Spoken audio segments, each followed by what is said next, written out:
Ja, det er i virkeligheden et ret ambitiøst projekt, jeg har med den her bog.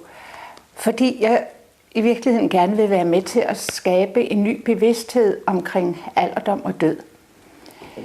Som det er nu i den kultur, vi lever i, så er mennesket jo nærmest reduceret til produktionsenheder, ligesom dyrene, hvor det, der værdsættes, det er vores produktionsevne.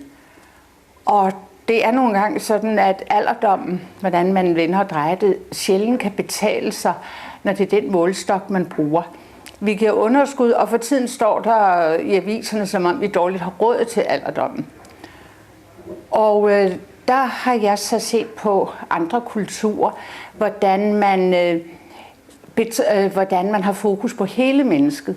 Og i første del af livet taler man om, at vi skal erobre den ydre verden, erkende gennem den ydre verden.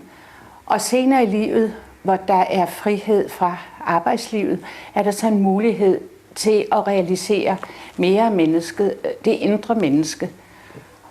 Og på den måde måske komme frem til sit væsens kerne. Sådan så jeg mener, at det er meget, meget vigtigt, at vi ser med helt andre øjne på alderdommen.